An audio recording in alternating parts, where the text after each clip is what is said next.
everybody there. Welcome to the Freedom Hub Working Group.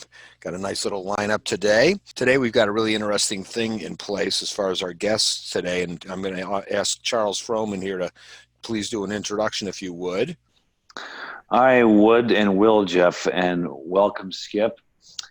This is a nice extension, Jeff, of some past webinars we've had on fiscal policy, particularly the ones we had a few months ago with Jonathan Bidlack, who gets politicians to sign that pledge not to overspend, which I think a lot of activists learn eventually is a big, tall ask that politicians resist ferociously, because to cut spending is just so hard to do. It really loses you votes with people who just demand that spending. And then the Open the Books group that are trying to itemize the expenditures in every bureaucracy. So today with Skip Estes from the American Legislative Exchange Council, he is a tax and fiscal legislative analyst there. We're going to rate the states and see which ones are rich and why. He is the co-author of a report between ALEC and the group LAFR on Rich States, Poor States, State Economic Competitiveness Index. I assume that's Art Laffer, famous for the Laffer curve. And I met Skip actually when I was helping with the Johnson Libertarian presidential campaign, and Skip was a founder of a college libertarian club at the College of William & Mary, our mutual alma mater. So I'm excited, Jeff, to let Skip tell us about what makes states rich and what makes states crappy. Or some sort of a S-hole something. I'm not sure what I heard. Anyway, please, Skip, I'm going to have you take over the screen, if you will, and let us take a look at what you've got to show us here today.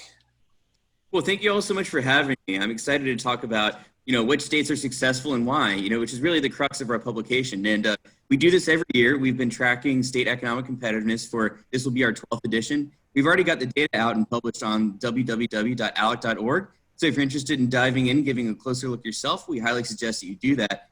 But we'll have our narrative booklet and print editions coming out sometime this winter around January, February. So if you all are active in your state liberty movements or with your center-right movements in your states, hopefully we'll be able to have some of those copies trickle down from the land of make-believe in DC. And hopefully you'll be able to grab a copy and read about some of the research that we've done over the past year and what movement states are making to make themselves more competitive.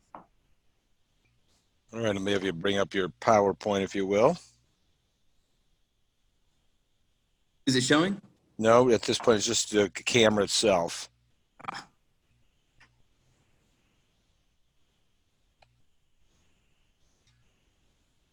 There it is. All right, how about now? There you go. Perfect, sorry about that. So greetings everyone, my name is Skip Estes. I'm a legislative analyst with the Center for State Fiscal Reform at the American Legislative Exchange Council. Before diving into things, I just want to talk a little bit about ALEC. So we were founded in 1973, and we are the largest voluntary organization of state legislators in the country. We represent about a quarter of state legislators from all 50 states, and through our policy forums that we set up through our meetings during the year in all across America, we try to create a forum for policy ideas and discussion between America's thought leaders, private stakeholders, and legislators. And through that process, we develop model policy that is tried and true in certain states across the country. And the sponsors of that model policy are state legislators. And these state legislators work very hard to make sure that that policy states is the best that it could possibly be. And they want to share these ideas with legislators in other states. And that really is what ALEC is all about. It's about sharing ideas and sharing experience about what works and what doesn't work to make America's states as they can be. So what undergirds a lot of ALEC's research on tax and fiscal policy are our 5 principles of taxation. For the first being simplicity. How easy is it to comply with the state tax code? The second being transparency, which is how clear is it in terms of compliance costs, exactly what you need to do to fulfill your obligations to the state government. Neutrality, is the state using the tax code to pick winners and losers, or as we like to call it in center-right or libertarian circles, tax cronyism. Tax cronyism is rampant at the state level, and it's both good policy, economic policy, to make sure that tax codes are neutral and do not pick winners and losers. The fourth is predictability. Predictable tax code is a tax code that is not at the rampant whims of legislators or rule makers in administrative agencies. Predictability is great for business investment because they're able to make long-term investment decisions based off of what they believe the tax code is going to look like in the long term. And finally, is the tax code pro-growth. Does the tax code inhibit or does the tax code encourage development of businesses to create long-term economic prosperity, which really should be the goal of any state legislator? So using the principles of taxation as the foundation, we created our report, the Rich States, Poor States Economic Competitiveness Index. And what also another aspect of that report is using Dr. Art Laffer, who was Reagan's economic advisor, using his economic research to determine what policies states should be pursuing to generate that long-term economic growth that they're all looking for. So what we've come up with are 15 policy variables that are both under control of state legislators, so we can really wean out what impact legislation has on the state economy. And these 15 policy variables are variables that are proven to generate economic growth using, again, Dr. Art Laffer's world-renowned economic research. So really the question that we try to answer is, how does tax policy affect the long-term competitiveness of a state's economy relative to other states? As we all know, states compete for economic growth and prosperity all the time between their bordering states and states across the country. A great example of that would be Virginia and Maryland competing for Amazon. Obviously, they're competing about it over the wrong way in terms of who could offer the best tax package, but that just goes to show how states really are looking at what other states are doing and how they can beat states out for economic growth, taxpayers, and job creators. So what Rich States, Poor States is we create an economic outlook index. And what that is a projection of what we believe the state's economy will look like in 10 years. And what's interesting is that the Dr. Randy Posdana, who is the former Federal Reserve VP out in, I believe, St. Louis, what he did is he did a backwards looking analysis of the Rich States, Poor States ranking. And what he found is that using multivariate analysis, Rich States, Poor States rankings explain about 25 to 40% of the variation between states in terms of their economic growth over 10 years, which is pretty large considering that's the only, that one variable explains that much of the differences between states, which goes to show how predictive Rich States, Poor States really is. If you go to any economist and say, I can give you an index that explains 40% of variation between states, they'd name you a saint. And that's what we've done with Rich States, Poor States, is that we've really created one of the best predictive models for state economic competitiveness in the long term. So this is just a breakdown of how states are ranking in 2019. I just wanted to go through a couple of interesting examples. Utah has ranked #1 in state economic competitiveness every year since we began doing the report back in 2007, I believe. And states have, another great success story is North Carolina. North Carolina was either 22nd or 24th, can't recall at the moment, but it was mid to low 20s when we began the report. And through serious, well thought out tax reform, North Carolina has rocketed up to the top 10 and has been in the top 10 for the most recent years. Another great example is New York. If you look at the very bottom right of the screen, New York is in 50th place in terms of economic competitiveness and has been since we started doing the report.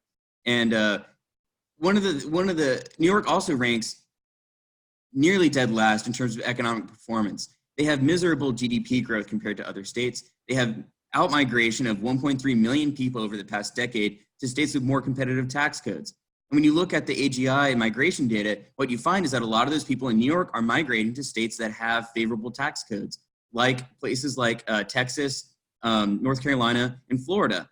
And anecdotal evidence, but certainly interesting facts, is that Carl Icahn recently moved from New York to Florida. David Tepper, a billionaire from New Jersey, moved from New Jersey to Florida. And both of them explicitly cited the reason why they were moving was because of tax codes. So I think that, progressive economists can hem and haw all they want, but really the data supports our argument that tax codes can impact long-term prosperity for their states significantly by encouraging residents, job creators to move elsewhere. So I'll move on. So the top 10 states and the bottom 10 states for our report, again, Utah is #1 for every single year, followed by Idaho, North Dakota, Nevada, Indiana, North Carolina, Tennessee, Florida, South Dakota, and Arizona. And what's important to point out is that Utah, Idaho, and North Carolina all have extremely low income taxes. Tennessee and Nevada currently do not collect an income tax at all. And they're reliably in the top 10 of our analysis every year. Oh, and sorry, I couldn't forget Florida. Florida also does not collect an income tax. And these are the states that are going to be more economically competitive in the long term for job creators and residents. Now, the bottom 10 states are your usual suspects, high tax states in the Northeast and on the West Coast, including Connecticut and Rhode Island. And then moving west, you have Oregon, Hawaii, California. And then again, at the very bottom, you have Vermont and New York. And what that demonstrates is a significant matchup between the states that are performing every year poorly, where they're losing a lot of residents, they have poor economic growth compared to other states, and they're seeing really low income growth as well. And they are also states that have the highest tax rates. So I think that's all you really need to know, is that the states that have the highest, most extractive tax codes are also the states that perform the worst. So I just wanted to highlight what an example of what one of our state pages looks like. I'll choose me and Charles, home states of Virginia. So Virginia, this was pulled from the 2018 data because we don't have the state page yet for 2019, but Virginia ranked 10th in economic outlook and 23rd in economic performance. And one of the things that I'd like to point out is that Virginia's corporate tax rate is one of the highest in the country, ranking at 30th. And corporate tax rates occupy a strange place in tax policy, where they don't actually generate that much revenue compared to other revenue sources, and yet are responsible for a lot of corporate decisions on where to go. A great example would be New York State. New York State has one of the highest corporate tax rates in the country, and also has one of the highest number of tax incentives in the country. So what they're doing is they're taxing the hell out of businesses, and then needing to subsidize them when they realize that these businesses are leaving the state because the tax rates are so high. So Virginia could really make itself more competitive by lowering its reliance on corporate tax, lowering the corporate tax rate, and giving a tax cut to Virginia businesses, including small businesses, as a result. Another aspect of Virginia that is not that competitive is Virginia does not have any tax expenditure limits. That means that there's no limit on revenue growth or spending growth in the state. As a result, the legislature essentially has a blank check on what they can do with spending and taxation. There's no constitutional checks and balances to protect taxpayers at the end of the day. And as a result, we're seeing significant outmigration in Virginia. Over the past 10 years, Virginia has lost around 8,000 income earners to other states. Virginia also has slower economic growth than other states, and slower employment growth than other states. And part of the reason is that Virginia is competitive on paper, but there are certain tax policy aspects to Virginia that make it less competitive, and that they could really easily reform to make it a more competitive state. And I highly encourage you all to take a look at our publication online. We have a state page that looks exactly like this for every single state, and also offers historical data as well as the charts and graphs. So if, depending on where you are in the country, I highly suggest that you take a look at our report at www.alec.org and see how your state ranks. But I just wanted to dive in to a little bit more of the changes over years for rich states, poor states, and what we can glean about economic competitiveness from that. So this is a graph showing the change in ratings from 2008 to 2019. And we're seeing states with significant tax reform efforts do very well. North Carolina has reliably passed tax reform every year for the past 7 years, and is now in the top 10 ranking in rich states, poor states, and is increasingly competitive every year. We can see that they gained 1 rating from last year. New Mexico also passed tax cuts last year, as well as allowing certain localities to pass right to work. Of course, that's changed with the new Democratic majorities that they have in their state houses. New Mexico is not known for being a right-leaning state, but as a result of their the 2016 elections, we see New Mexico legislators banning the ability of localities to pass right to work. And as a result, we're seeing less competitiveness in terms of employment from there. Again, going back to usual suspects, Nevada does very, very well. Alaska also does very well. These are both states without income taxes. And really what comes down to it, the culprit for poor economic competitiveness between states is how onerous their income tax rate is. So I just want to highlight other state success. Each of these tax changes were made as a result of what we call federal tax conformity. And what that means is states conform to the federal income tax code every year, or whenever there's a change made from Congress. And what happened when they passed the Tax Cuts and Jobs Act in 2017 is that they forced the issue of tax conformity on the states.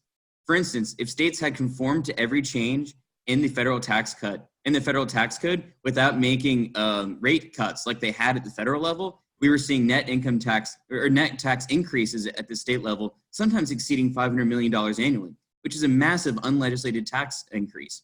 So what a lot of states did is they decided to make tax conformity harmless for taxpayers and also make their tax rates more competitive. So we saw Iowa reducing tax rates for every personal income tax and corporate income tax bracket and saving $402 million for Iowa taxpayers in the first fiscal year since enacting the tax cuts, which picked them up 4 spots from 29th to 25th in our 2019 edition. So Iowa is now officially in the top half of states in terms of economic competitiveness. Idaho is one of our greatest success stories in rich states, poor states. They continued to keep their second place in our 2019 edition. And as a result of tax conformity, they reduced their personal income tax rates and their corporate income tax rates, also doubling the standard deduction. And they also preserved and created a child tax credit, which was a huge boost for families to help them make ends meet. Michigan is also a great success story. Since they defeated progressive majorities in their state house following elections in 2010 and 2012, what we're seeing in Michigan is that the legislators there are finally cutting taxes, making Michigan more successful. And using, just looking at a small snapshot in Detroit, Detroit is now a model for a lot of states that are in the Rust Belt to shake off the post-industrial problems that have been caused by certain economic factors, oftentimes out of their control, but certainly exacerbated by poor tax policy. And by changing their tax policy to make it more competitive, Michigan has rocketed from a low of 34th in our early years of the publication to 12th place in 2019, its highest ranking ever. So Michigan is a great success story for states that are in the Great Lakes area that are having post-industrial problems. But Michigan goes to show that by making the right policy choices, states can shake off the negative effects of the decline of manufacturing and helping bring jobs back to their states. So as a result of federal tax conformity, they kept and increased the personal exemption, saving taxpayers $82 million, increasing all the way to $405 million annually by 2021. Missouri did something similar as well. They cut their corporate income tax rate, which saves $99.4 million in the first year as well, which also gained them 1 place from 23rd to 22nd in 2019. Missouri is another state that really needs economic growth and prosperity, especially in the areas in between Kansas City and St. Louis, the areas that are more agricultural and need help from their state government to make sure that there is not an anti-competitive tax policy. Now, one of my favorite stories is what Vermont did. Vermont, as a result of federal tax conformity, also decided to hold taxpayers harmless. They created a new standard deduction, they kept the personal exemption, and they cut the lowest personal income tax rates and collapsed the top personal income tax rates to actually make the tax code less progressive. And that saved taxpayers $29.24 million in the first fiscal year as well. And I love talking about Vermont because, as we all know, our favorite Democratic socialist, Bernie Sanders, is from Vermont. And it's interesting to see Vermont actually move away from the policies that he talks about. They cut tax rates on millionaires. They made the personal income tax more of a flat rate that we all know is fairer and more conducive to economic growth. So they're actually rejecting Bernie Sanders' policies at the state level. And unfortunately, Vermont is still at 49th this year. And the reason for that is that despite these changes, they still have a very uncompetitive tax code. But we believe that this is a first step in the right direction for Vermont. We can see if Governor Scott can continue the good momentum that he has going. So again, one of the best examples of individuals making decisions around tax code competitiveness is migration.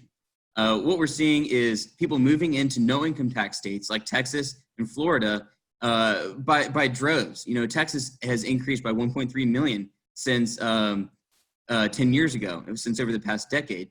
And as a result, they're going to see 3 more congressional representatives. So really the untold story for a lot of this migration data is that these states that have anti-competitive tax codes that are driving residents away to states that are more competitive are seeing a drop in political power at the federal level.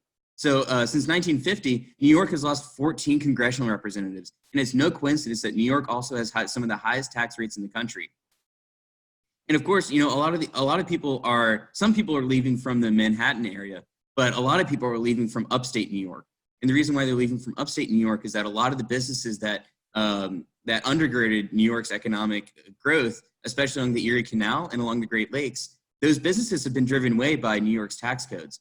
And what New York needs to do is really make themselves more competitive to bring back a lot of that political power back to their state. So one of the predictions for 2020 when they do redistricting is that New York will be losing 2 congressional seats in the upcoming redistricting. And if Nancy Pelosi is smart and does the right thing when it comes to redistricting, she might be able to carve out AOC's district. So a lot of these states that we're seeing lose congressional representation are states that have poor economic competitiveness, and they're seeing a drop in federal power related to other states as a result. So I think this is one of my favorite graphics, which really goes to highlight the difference between states with the highest personal income tax rates and states with no income tax, with no personal income tax. So again, the no income tax states are Alaska, Florida, Nevada, New Hampshire, South Dakota, Tennessee, Texas, Washington, and Wyoming. And these are compared to the states with the most extractive personal tax codes, which are Minnesota, Maine, Maryland, Vermont, New Jersey, California, Oregon, Hawaii, and New York. What we're seeing is that states with no income tax see faster personal income growth, meaning their residents are becoming richer at faster rates than states that have high taxes. We're also seeing nearly twice the population growth in states with no personal income tax. Again, people are making a decision on where they're going to set up shop, where they're going to raise their families, and where they're going to live and generate economic growth. They're making decisions based on states or based around tax codes. We're also seeing faster job growth in states with no personal income tax. What that indicates is that not only are individuals making decisions on tax rates, but job creators are as well. And states that have the fastest job growth are also states that have better tax codes. Another untold story for a lot of legislators and lawmakers out there is that income taxes also have extremely negative effects on the budget process. Whenever you talk to legislators, one of the most exasperating aspects of the budget process is the revenue forecast, because it's extremely difficult to forecast revenue year over year. If you undershoot or if you overestimate your revenue and you actually collect less in taxes, all of a sudden you have to panic and do a extremely painful mid-year budget adjustment, which costs states a lot of time and valuable man hours to make sure that they're staying within their budget balance requirements by law. And what this graph shows is how volatile these different tax revenue sources are.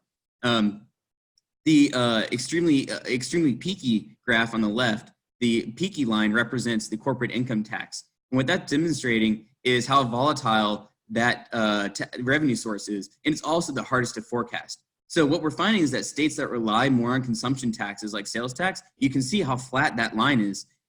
States that rely more on consumption taxes also see easier to forecast revenue, and their budget process is a lot less painful, and their income estimates are a lot more accurate than states that rely heavily on corporate and personal income tax revenue. So what can states do to make themselves more competitive? How can they join the ranks of Texas and Florida and Arizona in making their states attractive places for people to move, places that people want to conduct business? First is moving towards consumption taxation away from income taxation. As I mentioned before, corporate income tax revenue does not really generate that much revenue for states compared to other revenue sources. It's also extremely difficult to forecast and also can deal huge dividends if you have a much more competitive corporate tax rate. That's the tax rate that businesses pay. Making sure that businesses are paying less in taxes is going to deal huge dividends to states that are trying to make themselves more competitive in the long run. Another great tool is that they can get local taxes under control. One of the reasons why New York has such high personal income tax rates, in our estimation, is because of the effect that Manhattan has on New York's average tax rate.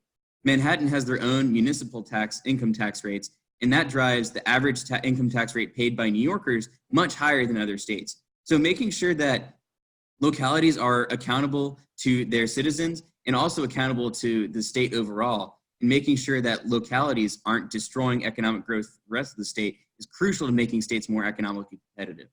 Another example is right to work. Unfortunately, we saw negative outcomes in terms of the right to work efforts in Missouri and New Mexico, and these states are losing out as a result. Right to work, I think, is one of the most basic worker freedoms you can have. It should be up to no one else what kind of organization you join. Freedom of assembly is a basic American principle, and forcing people to join unions in order for them to gain economic opportunity is vastly anti-American. So it's not only the right thing to do, but it's also the economically competitive thing to do, to give workers the choice as to whether or not they're going to be members of a union. And what's interesting is that when workers are given the choice to join a union, when we encourage unions to demonstrate their value to potential members, what we're actually finding is that union membership is growing faster.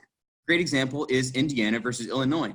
Very similar states, similar industrial base, similar number of occupations that would be unionized, and Indiana's right to work, Illinois forces people to join unions.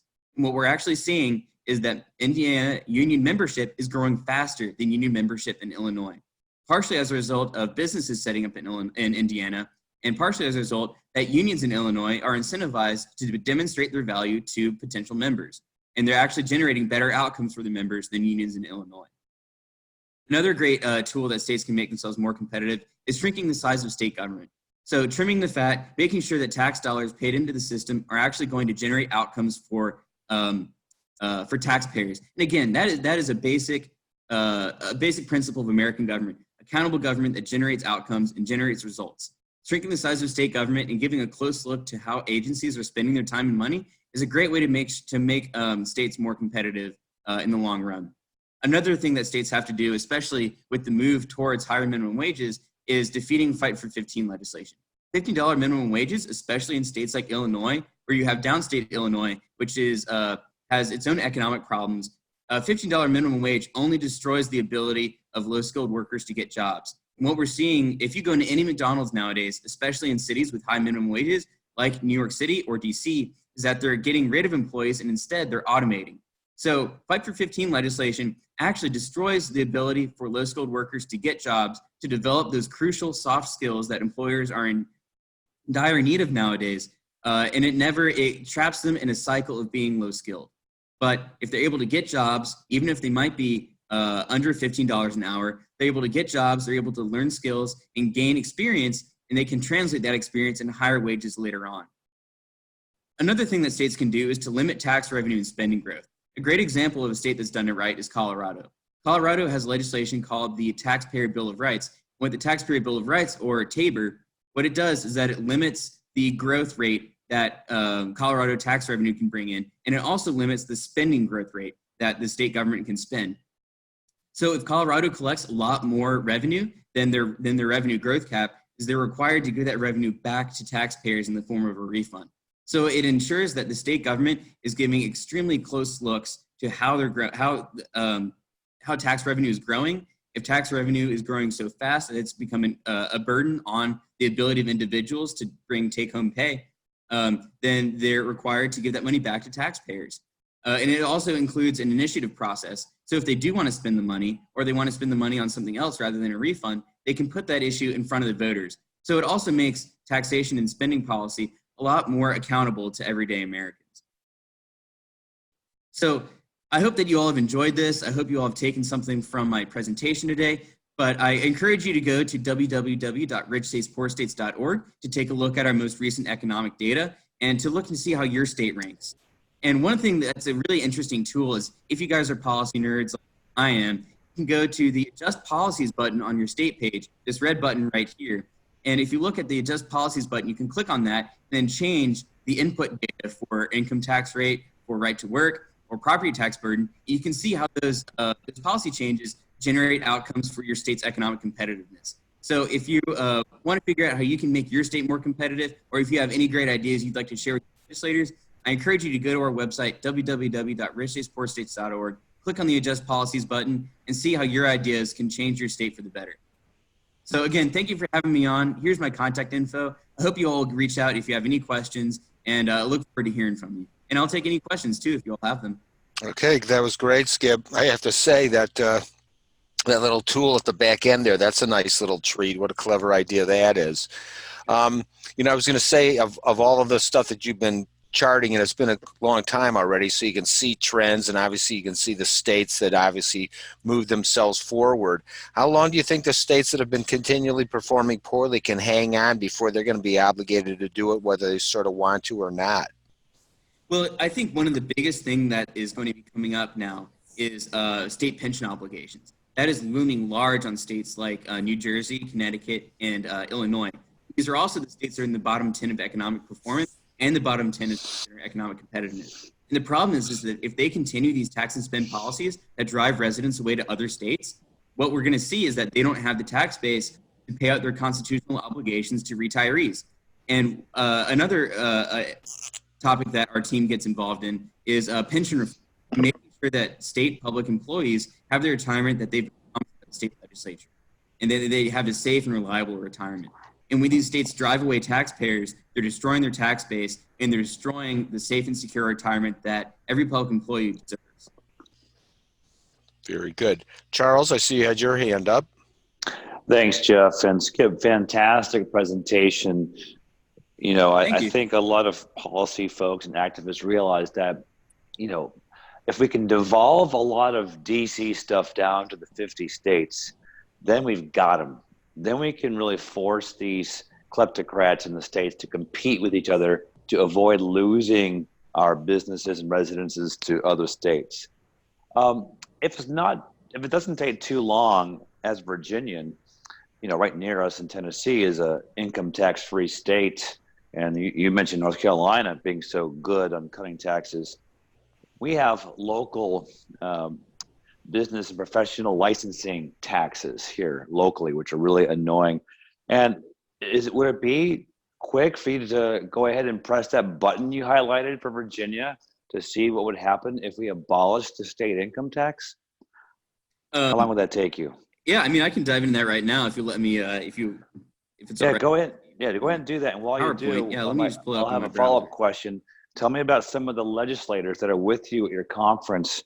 Are they from some of these key states you're highlighting? And what are they thinking about your work to help them improve their states even more? Okay, well, so first things, I'll take a look at deleting the income tax rate in Virginia. So let's get rid of both the personal and the corporate income tax rate to mirror Tennessee's policy. And it jumps Virginia up to second place. Isn't that amazing? Really? Wow. Which is incredible, yeah. Can you show the screen? Right now we're just seeing your PowerPoint still. Oh, sorry, yeah. Here, I'll revert back so that we can see the change in real time. You might have to just minimize this PowerPoint. Yeah, I'll share the.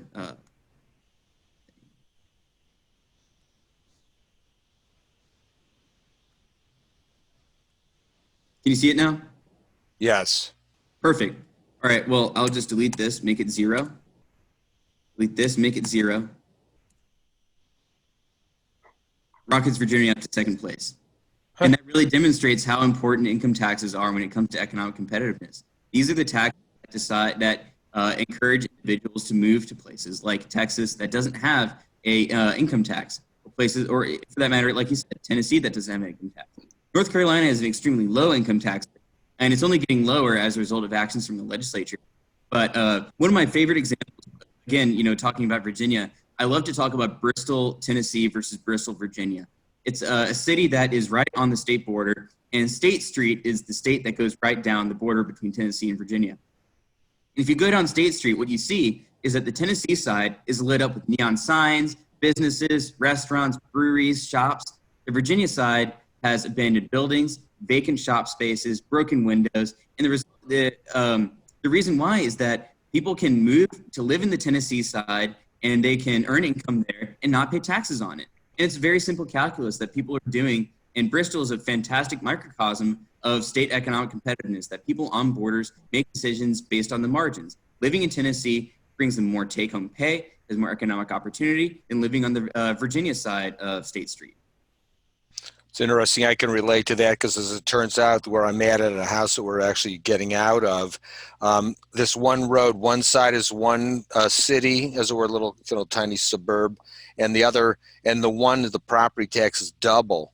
So across the street, the homes have half the property tax, so they're hard to sell on this side of the road. Oh yeah, and I think you bring up a great point. Is that property tax burden is something that localities certainly have a hand in. But states can make property taxes a lot more conducive to being pro-growth. Utah has a law called Truth in Taxation, which, you know, there's two ways to increase property taxes. One is changing the property tax rate, which of course you do through the normal legislative process. The other way is doing a reassessment of property values. And what that can do is that it changes the base that you then calculate the rate on. Is that you don't need a legislative process to do a reassessment. So what Utah requires is that when they do a reassessment, there has to be a public vote that is recorded of the county or state legislature that is accepting the new assessment rate, that there has to be a publicly recorded vote so that the legislative representatives can't go under the radar when it comes to tax increase. It's a great little concept right there. All right, have we any other questions for our guests today? Yeah. Hi, Please. I'm Kishore Jetanandani. I don't disagree with any of what you said. Quite familiar with it. But the paradox is that a state like California, which is way down in the competitiveness index, is growing at twice the rate of the nation today, and has been for quite a while. So I'm kind of surprised that the role of cluster economics doesn't figure in any of this analysis. I mean, and then you're not alone. So to what extent, the impact of a university like Stanford overrides so many other things? So, based in California, I think you bring up a very good point, and I'm glad you brought it up because we get a question about that a lot. Why are states that are really low in economic competitiveness, or certain states, I should say, why are certain states really low in economic competitiveness doing so well when it comes to economic performance? And California is an important state to point out because being on the West Coast, they receive a lot of immigrants. So they still grow in terms of regular population. But what our migration data demonstrates is that this variable, the migration figure, demonstrates income earners deciding to leave California. And what our data is pulled from the IRS from their adjusted gross income migration between states. And what we're seeing is that income earners are fleeing California like no one else. Of course, they're being replaced by immigrants moving into California and through its capacity for being on the West Coast. But California has lost over 800,000 income earners over the past decade. And what we're actually seeing is that for the first time in its history, well, I should say every decade that they did a reassessment for when they readjusted the number of congressional representatives since its statehood in 1850, California has gained congressional representation every decade. And what we're seeing for the 2020 readjustment in Congress is that this is going to be the first year that California does not gain congressional representation. And in fact, it might be the first year that California loses congressional representation, depending on their population data for the next 2 years. But I do appreciate you bringing the point is that Silicon Valley has a substantial impact on California's economic performance. And just the virtue of the knowledge sharing between people, technology startups and large corporations that are in Silicon Valley is that they can share, it's a collegial atmosphere for developing technologies. But one thing that a lot of people are seeing, and in fact, the Wall Street Journal highlighted it in a front page article earlier this year, is that a lot of these tech companies are leaving California for places like Boise, Idaho, and Salt Lake City, Utah, both states that rank extremely high in our ranking. In fact, they're first and second.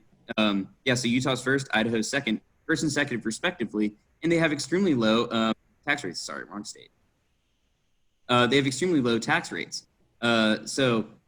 Idaho ranks so high because they don't levy inheritance tax. They have been cutting taxes reliably year over year. They have low state debt. They have low property taxes. And in fact, they call Boise and Salt Lake City, Utah, the Silicon Slopes, because a lot of these tech companies and startups are relocating to states that are in the Mountain West to take advantage of their more competitive tax codes. So we can see Utah's tax data right here. Although they still have a personal income tax and a corporate income tax. They have a completely flat tax rate. They've been making tax cuts year over year. They don't have an inheritance tax. They have low property taxes, which, as I highlighted with their truth in taxation law, are more accountable than any state. And companies that like tech startups in Silicon Valley are instead choosing to either relocate or set up in Salt Lake City and Boise, take advantage of these more competitive tax rates. Very, very good. All right, and we're up for some more questions here. Jeff? Please. Charlie here.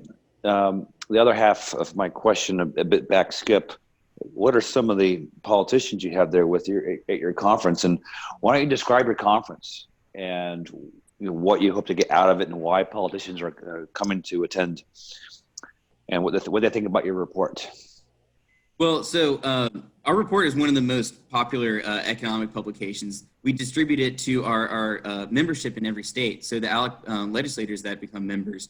So the Reagan Ranch Tax and Fiscal Policy Academy is another iteration of our goal to educate state legislators on policy areas that matter quite a bit for their states. So we focus on the first, so the conference began yesterday, and we focused on the economic competitiveness side of things. So we did a presentation on rich states, poor states, and presented our new 2019 data to our attendees. Today, we're focusing on pension reform. So I highlighted earlier that a lot of these high tax states are driving away taxpayers and destroying their tax bases to make sure that these retirees have enough contribution to their pensions to make a safe and secure retirement. So today we're talking about pension reform and how states can increase the funding ratios for their pensions and make them more competitive and make them more successful investment strategies to make retirement for public employees as safe and secure as they've been promised from the state legislature. What have you seen at this event? Are these people coming from the states that are in bad place in terms of their ranking, or are these some of the top states? So let me go back to the ranking page just to highlight some examples. We actually have quite a few legislators from Kansas. Kansas ranks around the middle in terms of its economic competitiveness. They were ranking very high during the Sam Brownback tax cuts, but because they didn't make spending cuts, which is the other side of the same coin, they didn't make spending cuts. They made the wrong fiscal strategy, and as a result, they had to increase taxes. And when they increased taxes, what they did is they actually created a net tax cut. So at the end of the day, they had a net tax cut on citizens, and as a result, Kansas is still in the middle of the pack. We also have a lot of state legislators from Oklahoma, and Oklahoma is actually doing very well. We have some legislators joining us from Nevada. Nevada, there are resident West Coast attendees at this event. Oregon and California and Washington, some of them are year-round legislatures, so they're still very busy. But again, free markets and limited government are not in vogue on the far West Coast. And we're seeing a lot of that in terms of their election outcomes and the policies that they're enacting. But Nevada had one of the best success stories recently. They ranked their highest ranking ever this year at 4th. And part of the reason why that is because they do not have a personal income tax rate. And they also have extraordinarily low corporate income tax rate. In fact, I believe the corporate income tax rate is not zero only because of a local levy from Las Vegas. They also, don't have a personal income tax progressivity. They have no estate tax. They have extremely small state government. In fact, they have one of the smallest state governments in the country. And we're seeing that in terms of Nevada's economic competitiveness.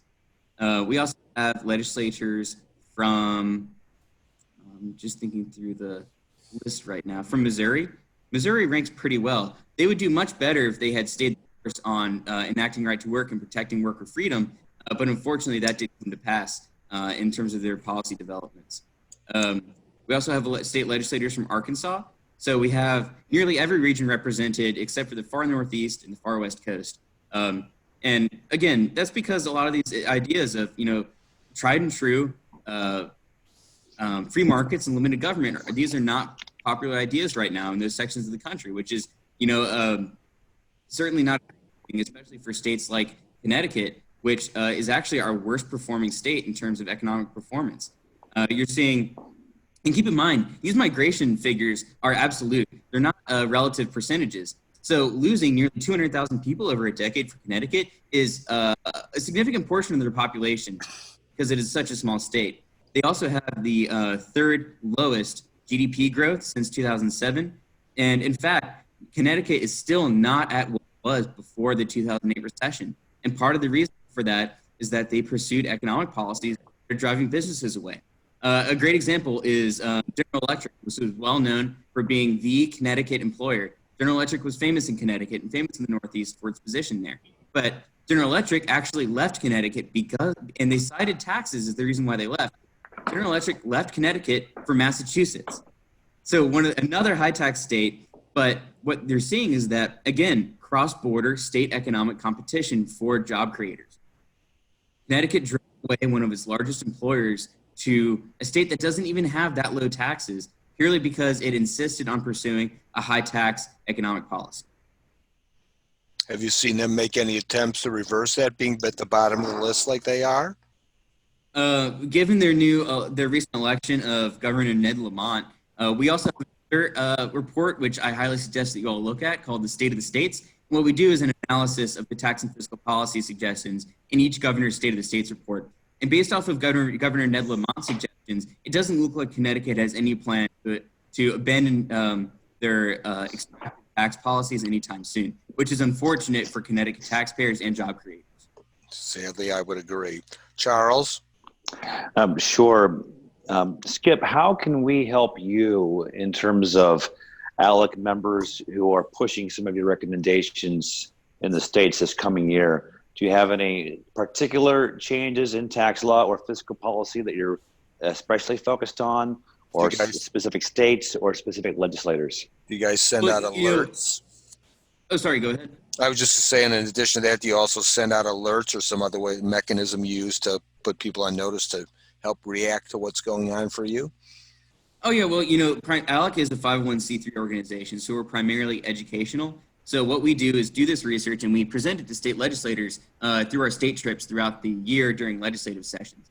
So in terms of what you all can do, it's really just spreading the word, making sure that people are aware that this research exists, that people are out here looking at how states compete on tax and economic policy, and what it means for their long-term economic growth, what it means for creating new jobs.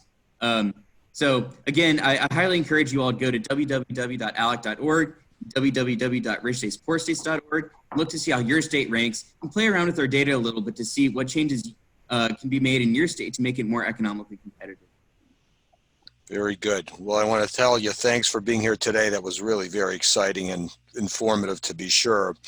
And we're going to want to continue to follow what happens, and it's going to be interesting to see, depending on how the election in 2020 goes, the sort of differences that may start to impact on these rich states, poor states as well. So. Oh yeah, well, thank you so much for having me. I really appreciate you having me on. And again, I really hope you all share this data out there and just spread the word that this data exists, and it really does speak for itself when it comes to which states are doing well, which states are doing poorly, and what kind of policies they have.